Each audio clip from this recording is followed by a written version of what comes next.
Hello नमस्ते मेरे प्यारे बच्चों, क्या हाल चाल? सब ठीक ठाक? तो चलिए आज के क्लास में हम पढ़ेंगे रासायनिक अभिक्रियाओं के प्रकार के बारे में।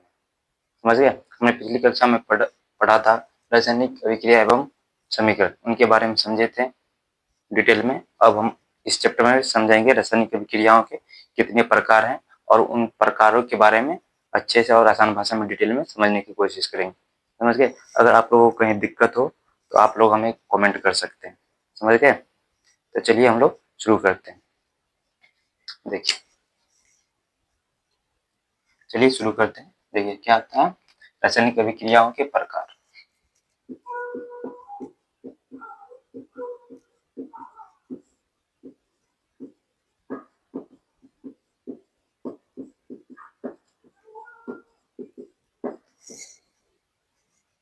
रासायनिक अभिक्रिया के प्रकार, तो चलिए हम लोग इनको इंग्लिश में भी लिख लेते हैं। Types of chemical reactions. क्या होता है? Types of chemical reaction. चलिए तो देखिए, रासायनिक अभिक्रिया के प्रकार मुख्य रूप से 5 प्रकार के होते हैं। रासायनिक अभिक्रिया के मुख्य रूप से कितने प्रकार होते हैं? 5 प्रकार होते हैं। चलिए हम लोग आगे देखते हैं।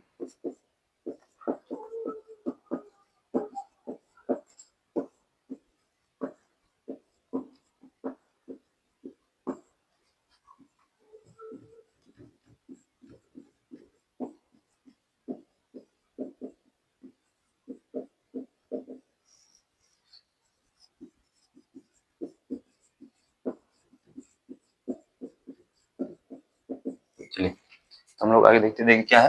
रासायनिक अभिक्रिया मुख्य रूप से कितने प्रकार के होते हैं? 5 प्रकार के होते हैं। उनका पहला स्टेप आता है, उनका पहला प्रकार आता है संयोजन अभिक्रिया। क्या आता है? संयोजन अभिक्रिया।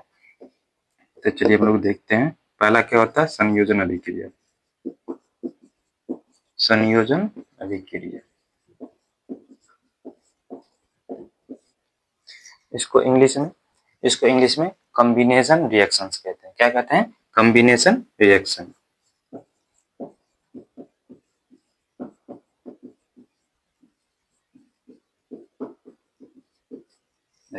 संयोजन अभिक्रिया को इंग्लिश में क्या कहते हैं? Combination reaction. क्या कहते हैं? Combination reaction. तो चलिए इनके बारे में हम लोग आगे जानने की कोशिश करते हैं। क्या कहा जाता है? इनका डेफिनेशन क्या होता है? जब दो या दो से अधिक पदार्थ क्या करते हैं? जब दो या दो से अधिक पदार्थ आपस में संयोग करके क्या करते हैं? आपस में संयोग करके एक नए पदार्थ का निर्माण करते हैं, उसे क्या कहा जाता है? संयोजन अभिक्रिया कहा जाता है। समझ गए? तो चलिए हम लोग आगे देखते हैं।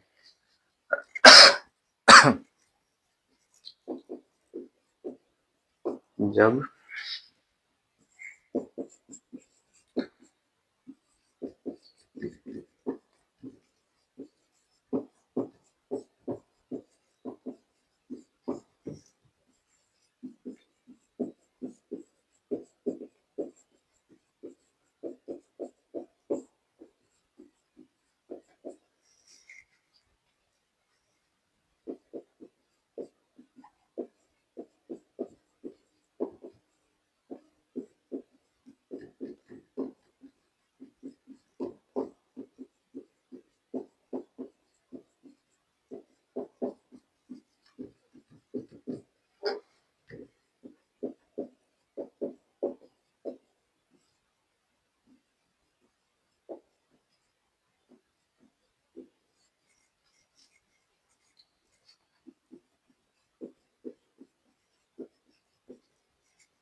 क्या है संयोजन अभिक्रिया का डेफिनेशन? देखिए क्या होता है।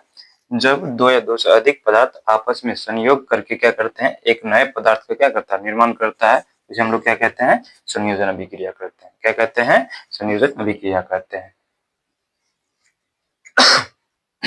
चलिए तो हम लोग आगे इसके उदाहरण से समझने की कोशिश करते हैं। देखिए, कोयला को जब क्या कहते हैं? ऑक्सीजन के साथ क्या कहते हैं हम लोग?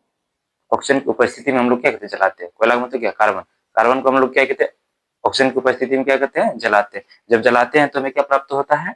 कार्बन डाइऑक्साइड प्राप्त होता है। क्या प्राप्त होता है? कार्बन डाइऑक्साइड प्राप्त होता है। तो चलिए हम लोग इसका एग्जाम्पल लिख लेते हैं। देखिए क्या करता है कोयला। कोयला का मतलब क्या? कार्बन। कोयला क्या कहते हैं, किसकी उपस्थिति में लोग जलाते हैं, ऑक्सीजन की उपस्थिति में। ऑक्सीजन की उपस्थिति में हम लोग क्या करते हैं, जलाते हैं, तो हमको क्या प्राप्त होता है, कार्बन डाइऑक्साइड प्राप्त होता है।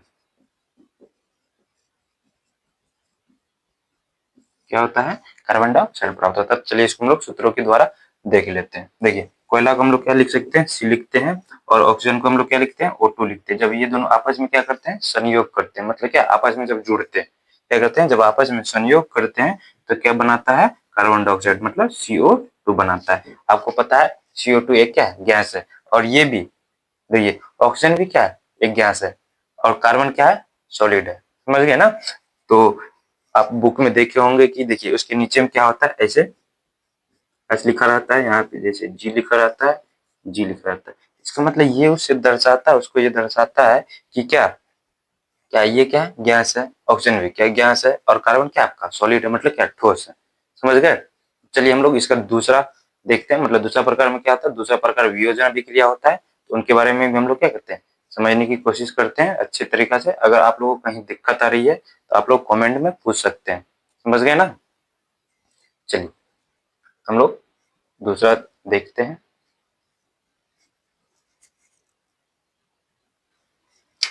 तो चलिए हम लोग देखते हैं रासायनिक अभिक्रिया की दूसरा प्रकार। दूसरा प्रकार रासायनिक अभिक्रिया की क्या होता है, वियोजन अभिक्रिया होता है। क्या होता है, वियोजन अभिक्रिया। तो चलिए हम लोग देखते हैं।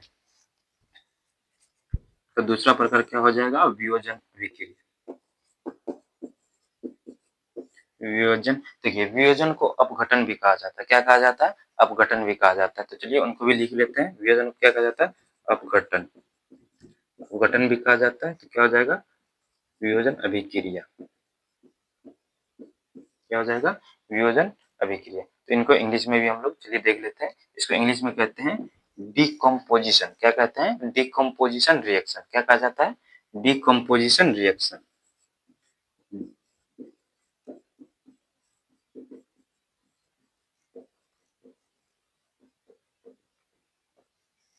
देखिए वियोजन अभिक्रिया को क्या कहा जाता है इंग्लिश में, डिकम्पोजिशन रिएक्शन कहा जाता है। तो चलिए हम लोग इसको डिफिनेशन से समझने की कोशिश करते हैं।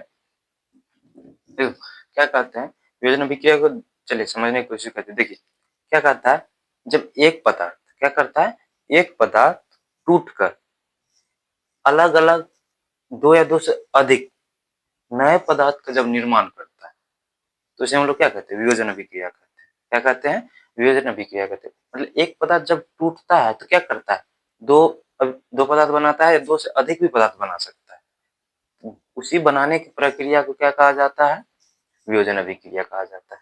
तो चलिए हम लोग इनका डेफिनेशन लिखते हैं।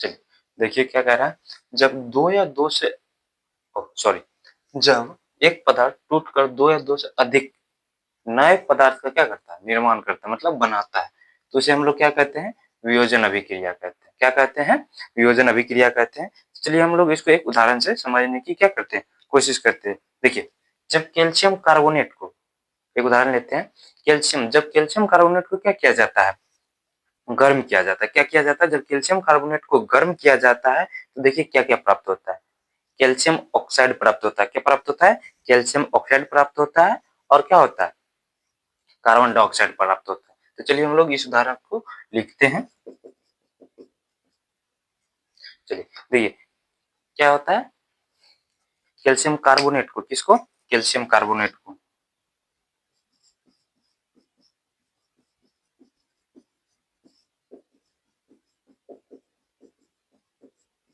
देखिए कैल्शियम कार्बोनेट को हम लोग क्या करते हैं, गर्म करते हैं। क्या करते हैं, गर्म करते थे, हमें क्या प्राप्त होता है, कैल्शियम ऑक्साइड प्राप्त होता है और कार्बन डाइऑक्साइड प्राप्त होता है। क्या प्राप्त होता है, कैल्शियम कार्बोनेट को जब हम लोग क्या करते हैं, गर्म करते हैं, मतलब गर्म मतलब क्या, उष्मा दे रहे हैं।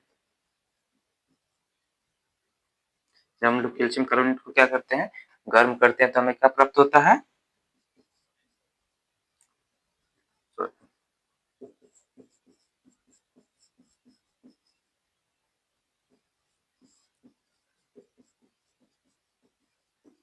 कैल्शियम ऑक्साइड और क्या प्राप्त होता है, कार्ब कैल्शियम, देखिए और क्या प्राप्त होता है, कार्बन डाइऑक्साइड प्राप्त होता है। क्या प्राप्त होता है, कार्बन डाइऑक्साइड प्राप्त होता है।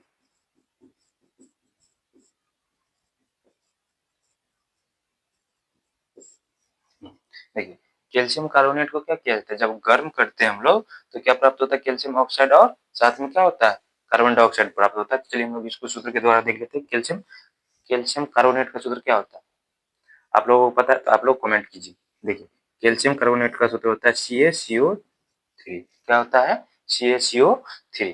तो इसको जब हम लोग क्या करते हैं, गर्म करते हैं, तो हमें क्या प्राप्त होता है, देखिए हमें क्या प्राप्त होता है, कैल्शियम ऑक्साइड। तो कैल्शियम ऑक्साइड का क्या हो जाएगा, कैल्शियम ऑक्साइड का CaO हो जाएगा और कार्बन डाइऑक्साइड का क्या हो जाएगा, CO2 हो जाएगा। क्या हो जाएगा, CO2 हो जाएगा। समझिए, देखिए यहाँ पे देखिए इनकी डेफिनेशन से समझने की कोशिश कीजिए। देखिए क्या कर रहा है, जब एक पदार्थ मतलब क्या कर रहा है, एक पदार्थ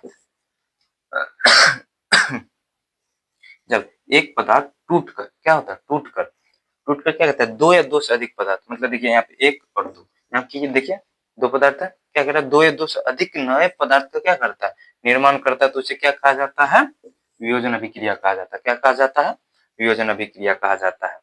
समझ गए। तो आज के लिए इतना ही, तो हम लोग मिलते हैं अगले क्लास में। तो इसमें हम लोग इसका तीसरा पॉइंट, चौथा पॉइंट और पांचवा पॉइंट देखेंगे। समझ गए। तो मिलते हैं अगले क्लास में, तब तक के लिए बाय, धन्यवाद।